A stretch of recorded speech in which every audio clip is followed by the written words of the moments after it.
Sir जितने बड़े hospitals होते हैं उतने बड़े हॉस्पिटल को चलाने के खर्चे होते हैं। डॉक्टर को जो उसकी सैलरी देनी है उसके लिए उसको अपने टारगेट्स पूरे करने पड़ते हैं। अच्छा, जब तक टारगेट पूरे नहीं होंगे तो उसको उसकी तो सैलरी टारगेट कौन है? एलोपैथी डॉक्टर का है। तो टारगेट तो मतलब टारगेट का मतलब जैसे ये पेशेंट है, ये टारगेट है। अब बड़े बड़े हॉस्पिटल्स के लिए टारगेट ही हैं, टारगेट पूरे करने पड़ेंगे। अभी मैंने एक खबर देखी थी कि सैकड़ों पेशेंट को बिना वजह स्टंट डाल दिया, तो वो भी टारगेट है। सर मैं ये इसके बारे में कमेंट नहीं कर सकती कौन से डॉक्टर ने स्टंट्स डाले हैं, लेकिन टारगेट्स पूरे करने पड़ते हैं। जितना बड़ा हॉस्पिटल है उसके खर्चे पूरे करने के लिए आपको टारगेट्स पूरे करने पड़ते हैं। तो आचार्य आप जी, हॉस्पिटल को रेवेन्यू जनरेट करके नहीं दोगे तो हॉस्पिटल को आपका बेनिफिट क्या है?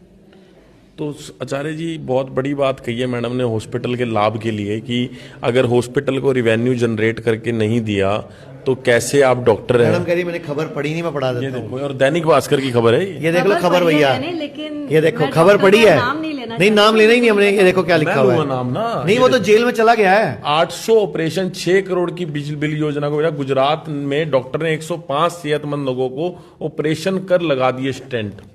मतलब क्या है कि या तो जो मार्केट में समाज में बड़ी गाड़ी खरीदनी है, लालच का कोई अंत नहीं है, लालच के चक्कर में भी ये हो रहा है। को कितना समय हो गया प्रैक्टिस करते हुए एलोपैथी की? सर मुझे 17 इयर्स हो गए एलोपैथी प्रैक्टिस करते हुए। तो और सर हस्बैंड वाइफ डॉक्टर्स हैं। अच्छा अच्छा, तो आपको कितना टाइम हो गया सर प्रैक्टिस करते हुए? मुझे हो गए हैं 14 साल। तो सर जैसे कि आपकी धर्मपत्नी ने आज हमें बहुत विशेष चीज़ बताई कि जितने बड़े हॉस्पिटल्स होते हैं उनके टारगेट्स होते हैं और उन टारगेट्स को अचीव करने के लिए बहुत कुछ करना पड़ता है। तो उस टारगेट का मतलब तो सीधा सीधा यही हुआ कि वो पेशेंट ही टारगेट होते हैं। बिल्कुल टारगेट होते हैं। आप मेरा एक्सपीरियंस सुनेंगे। जब मैंने प्रैक्टिस शुरू की थी तो मैंने एक बड़ा हॉस्पिटल ज्वाइन किया था। वहाँ मैं ज़्यादा दिन टिक नहीं पाया। उन्होंने कहा सेल जनरेट करो। अब सेल जनरेट करने के लिए ये है कि जो भी आपके पास आया है आपको उसकी जांचें करानी है, MRI करवाना है, ये लिखना है, वो लिखना है। तो वो जब तक जनरेट नहीं होगा तो फिर वो कहते हैं हम कहाँ से आपको सैलरी दें, ये सब करो। फिर मन नहीं माना तो फिर मुझे वो छोड़ना पड़ा। तो एक जैसे आपके